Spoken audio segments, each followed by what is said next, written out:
नमस्कार, स्वागत आप सभी का। आपके साथ मैं हूं पुनीत मिश्रा और आज क्रिमिनल्स में आपके सामने होगा इसकी टोपी उसके सिर 50 करोड़ की ठगी का वो राज खुलेगा जिसमें ठगी के बाद धर्मशाला में छुपा था आरोपी। इसके साथ दिखाएंगे एक नाकाम लूट जहां बदमाश गुनाह को छुपाने के लिए हेयर स्टाइल का सहारा ले रहा था। खुलासा करेंगे कुछ ही देर में और बताएंगे कि कहां किसी की तेज आवाज से चढ़ा किसी के दिमाग का पारा। यह वारदात भी हैरान कर देने वाली और होगा 4 शहर सौदागर हुए बेनकाब। शुरू करते हैं क्रिमिनल्स।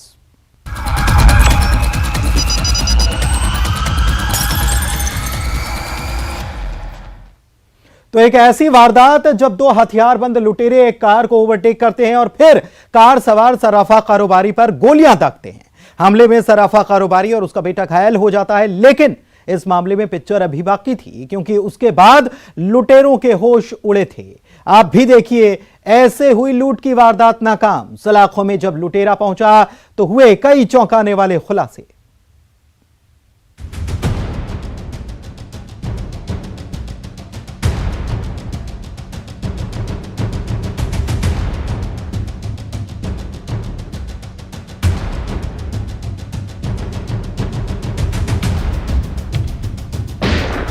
गोलियों की कहानी लुटेरे की जुबानी।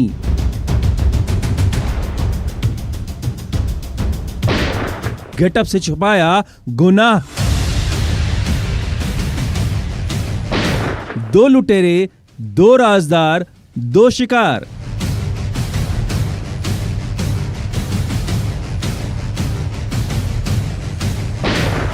एक तीर से कई निशाने। ऐसे शिकारी हुआ शिकार। दहशत भरे वो 10 मिनट जब सराफा कारोबारी के होश उड़ गए थे, लेकिन यही वो 10 मिनट थे जब लुटेरों के चेहरे की भी हवाइयां उड़ गई थीं। लुटेरों ने कार रोकी, सराफा कारोबारी नीरज जैन और उसके बेटे आर्यन पर गोलियां दागी, लेकिन बाप बेटे की हिम्मत ने जवाब नहीं दिया और एक लुटेरे के साथ हुई गुत्थम गुत्था। मुरैना में इस वारदात से सनसनी फैल गई थी।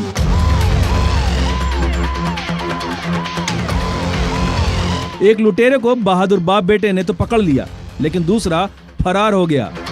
पुलिस के हत्थे चढ़े इस लुटेरे ने पहले घायल होने का बहाना बनाया और फिर राज उगला। ग्वालियर से 2 व्यापारी आए थे, मूलतः वो आगरा के रहने वाले हैं, मधुनगर के।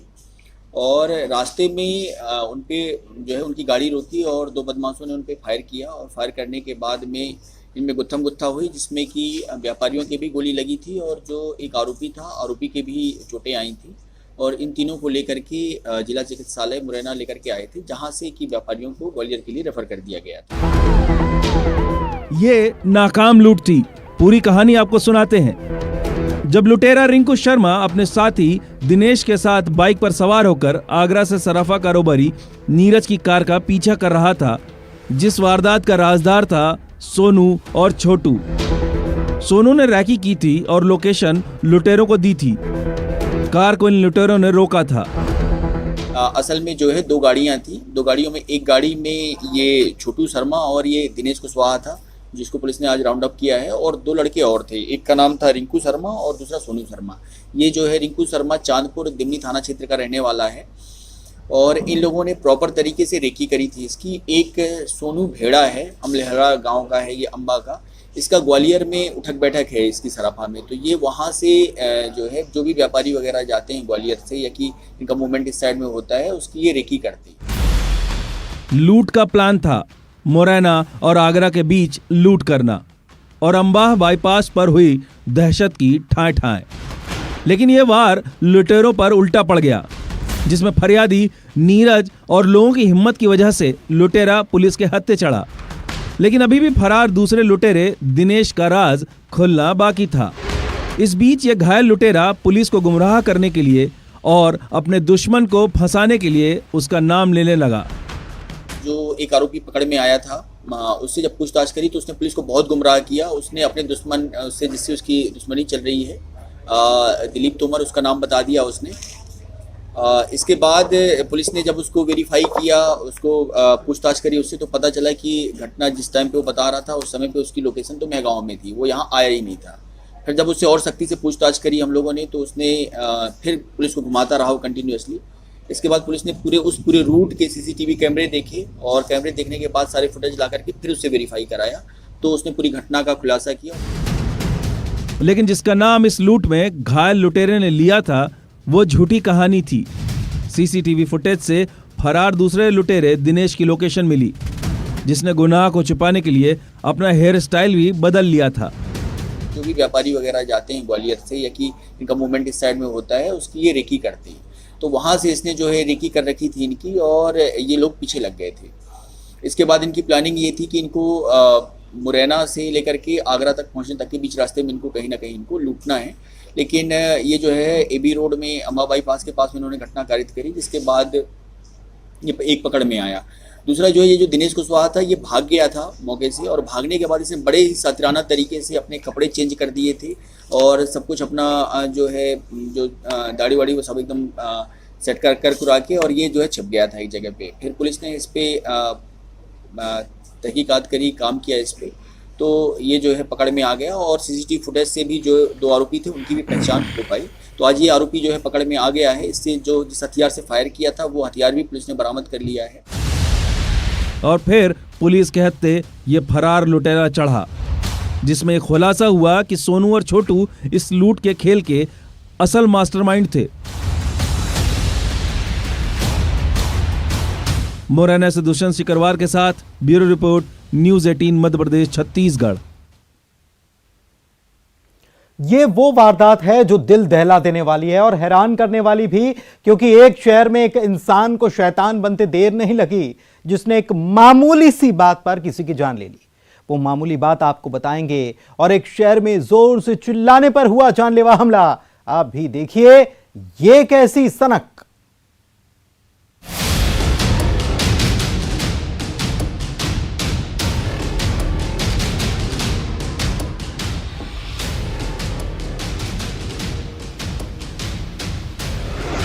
आवाज नीचे और फिर चला चाकू।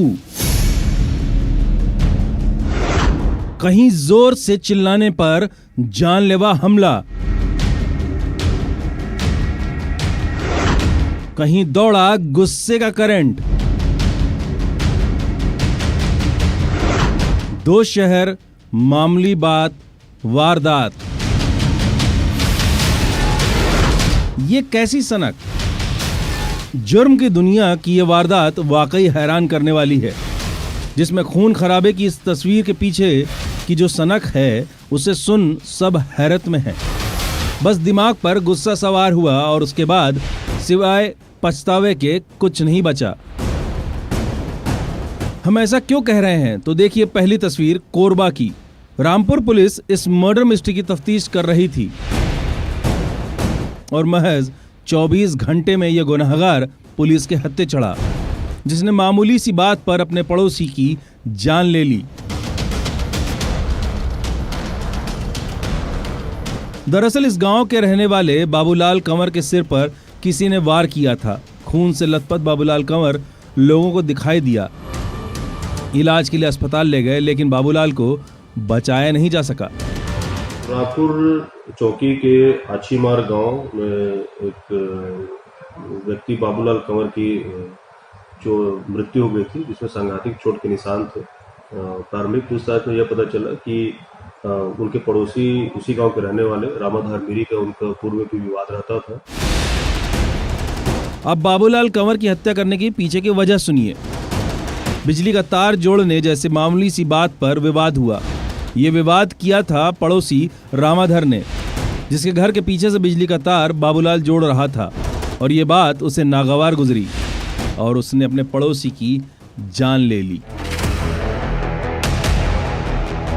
बात तो ये भी सामने आ रही है कि कई बार वो बाबूलाल के घर वालों को धमकी दे चुका है जान से मारने की और बिजली का तार जोड़ने पर हत्या ही कर डाली। घटना दिनांक के भी बीच में आपस में उन दोनों के बीच में बिजली को लेके विवाद हुआ था।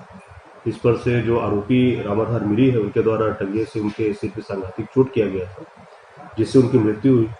थाने रामपुर में इसमें अपराध कायम किया गया है और आरोपी गिरफ्तार किया। अब कोरबा के बाद जो तस्वीर है वहां किसी की हत्या नहीं की गई, लेकिन वार जानलेवा था। सीधे गले पर चाकू से वार किया गया। तस्वीर है कांकेर की। अन्नपूर्णा इलाके में एक ही कॉलोनी में महेंद्र और कुलदीप रहते थे, जहां तैश में आकर वारदात वाले दिन कुलदीप ने महेंद्र ठाकुर से विवाद किया और घर से चाकू लाया। गुस्से में उसने गले पर ही वार कर दिया।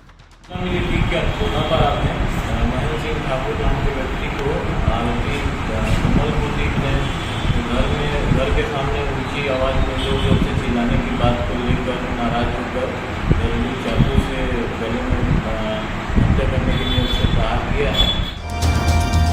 दरअसल महेंद्र जोर जोर से बातें कर रहा था और ये चीखना चिल्लाना कुलदीप को गुस्सा दिला रहा था। उसने इस मामूली सी बात पर चाकू से जानलेवा हमला कर दिया। जो आहत है उसकी पत्नी के रिपोर्ट पर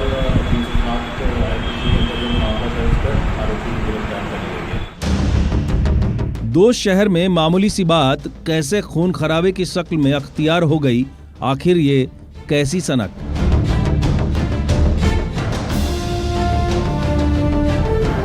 कोरबा से अब्दुल असलम और कांकेर से जीवनानंद हल्दर के साथ bureau report, news 18 Madhya Pradesh Chhattisgarh.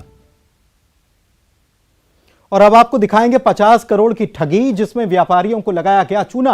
आरोप लगा है एक बाप बेटे पर। ठगी की शिकायत के बाद जब पुलिस ने तफ्तीश की तो धर्मशाला से पकड़ा गया आरोपी।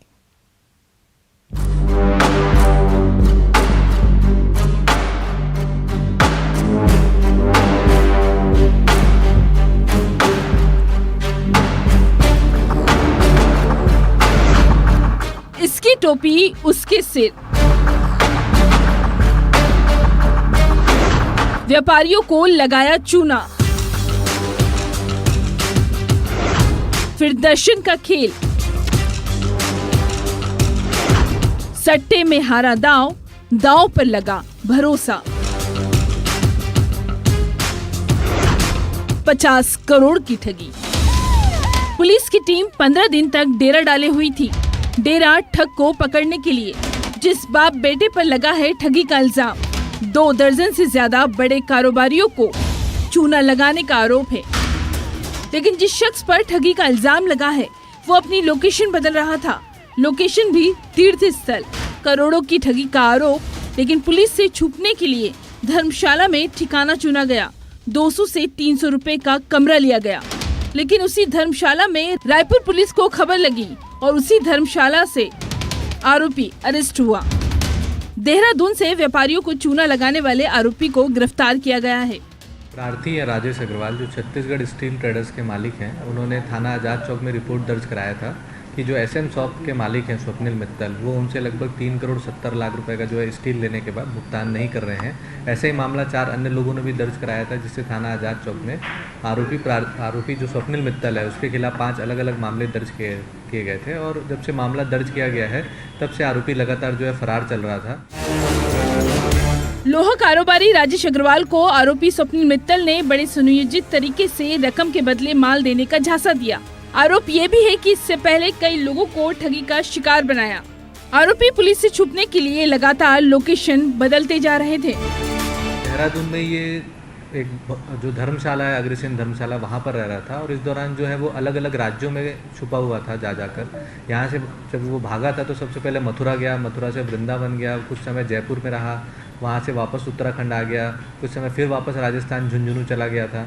इस दौरान लगभग 8-10 लोकेशन ऐसे जहाँ पर वो 2 से 3 दिन तक के लिए रहता था। इसकी टोपी उसके सिर की कहानी आपको बताते हैं। पुलिस की माने तो आरोपी आईपीएल के सट्टे में रुपए गंवा चुका था और कर्ज के बोझ तले दबा हुआ था। पुलिस से बचने का जो ठिकाना चुना गया वो ज्यादातर धार्मिक स्थल है।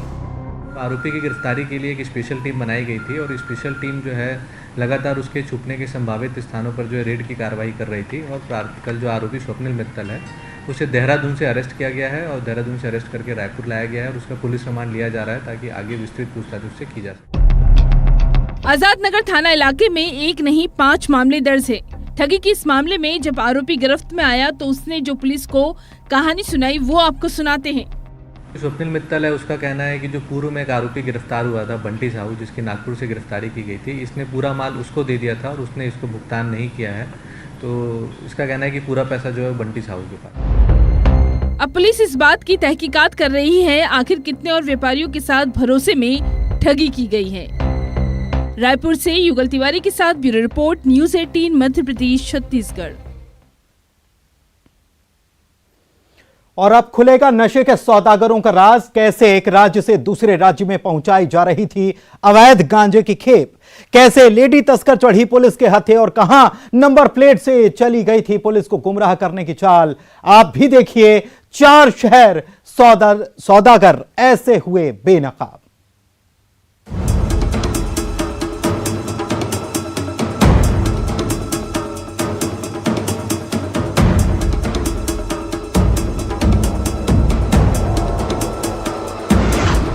नशे के सौदागरों के राज। कहीं लेडी तस्कर के ठिकाने पर दबिश, कहीं सौदागरों ने चली चाल।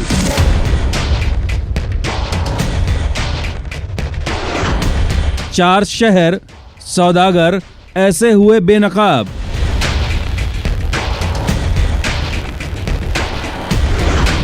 और कितने राज और कितने राजदार। इन 4 शहर में नशे के सौदागरों के राज का खुलासा करेंगे। कैसे अवैध गांजे का काला कारोबार हो रहा था, नशे का वो नेक्सस, नशे के नेटवर्क की पड़ताल करेंगे। सबसे पहले रीवा, जहां अवैध गांजा का रूट था उड़ीसा टू रीवा। अमैया थाना पुलिस को खबर मिली थी और फिर उस खबर पर एक मकान पर दबिश दी गई जहां गांजे की खेप रखी हुई थी। पुलिस ने दबिश दी और उस दबिश में खुला गांजा तस्कर का राज। 91 किलो गांजा हुआ बरामद। ताकि आप लोग लगातार देख रहे हैं कि हम लोग नशे के विरोध में प्रभावी कार्रवाई कर रहे हैं। इसके तहत बड़ी मात्रा में कोरेक्स और गांजे पे कार्रवाइयाँ की जा रही हैं। उसी क्रम में कल सूचना जो प्राप्त हुई उसके तहत हम लोगों ने अपनी टीमें भेजी और हमने 90 किलो गांजा बरामद किया है। पुलिस की माने तो उड़ीसा से रीवा गांजा लाया गया था, लेकिन क्या सिर्फ नशे के नेक्सस की ये एक ही कड़ी है या फिर राज और गहरा है, इसकी तहकीकात जारी है। जो व्यक्ति पकड़ा गया है दीपू जायसवाल, इसका पिछला क्रिमिनल रिकॉर्ड भी है। ये हमारे कुछ थानों से फरार भी है।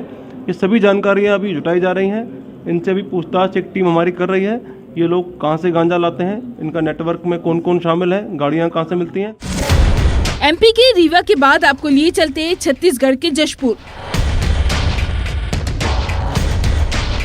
4 गांजा तस्करों को कुनकुरी पुलिस ने गिरफ्तार किया। कार से 40 किलो गांजा बरामद किया। और इसी के साथ आज क्रिमिनल्स में बस इतना ही। दीजिए इजाजत। नमस्कार।